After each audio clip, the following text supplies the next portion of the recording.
Michael sent a letter to Gail Stevens asking if he'd be interested in helping to form an organization devoted to teaching family medicine.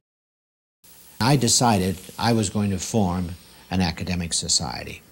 And I decided on a name for it. I looked around, there was an Association of Teachers of Preventive Medicine. And I decided we would call this a Society of Teachers of Family Medicine. We sent off letters to everybody saying that, gee, we're going to start this society and we want your participation in it. And we said we began to get letters back from people. We asked for other names, and gradually the list grew and grew and grew, and there were several hundred names on it, and all the people there were going to be members, and all they need to join was $5.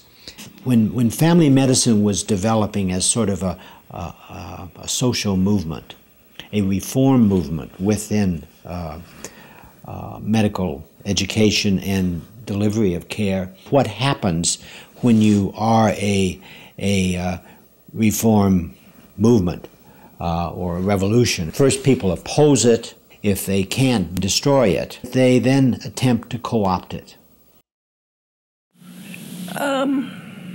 I think there was a little bit of tension as STFM began to flex its muscle and decide what was going to be STFM's focus and what was going to be the Academy's focus, and whether we were going to kind of both get in the same sandbox but each take a corner.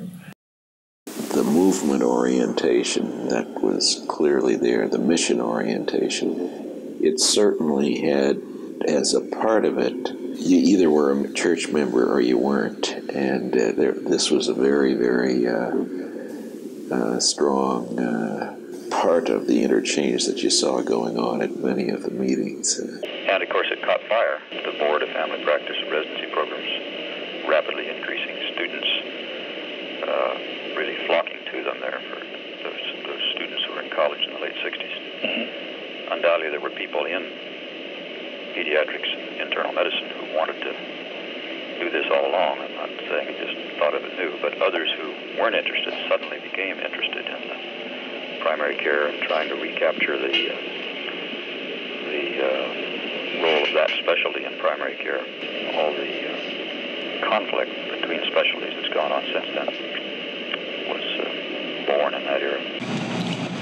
Once family medicine arrived in medical schools, new faculty and curricula had to be developed. I had no idea about curriculum, about anything. We had a meeting up in the farmhouse, so it was just basic science people and me. They said, how many curriculum hours do you need? I said, 17. And they said, oh, that sounds reasonable. So we put that down. That's all after. That's 17 a week or a month or a term. Carol Bland became a leader in faculty development and academic scholarship for departments of family medicine. She mobilized other scholars and faculty to devote their careers to family medicine education.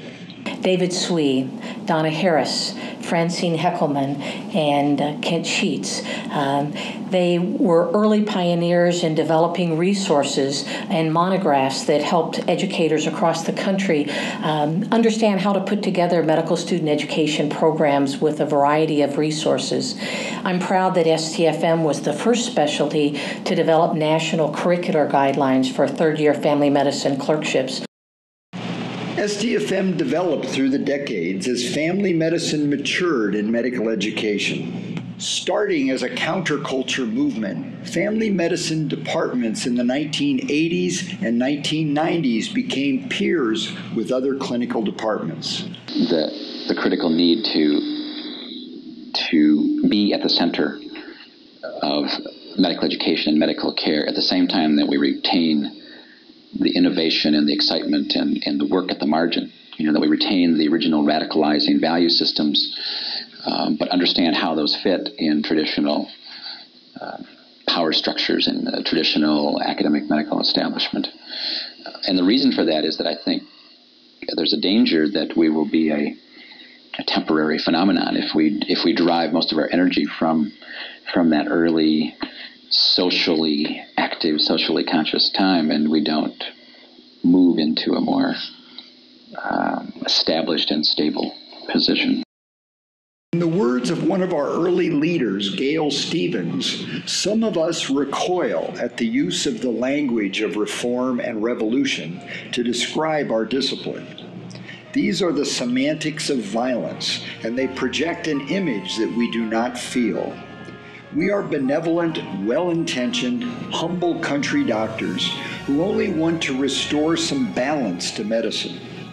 We do not want to destroy anything or take anything away from anybody. We just want a place in the sun for ourselves and our residents and students.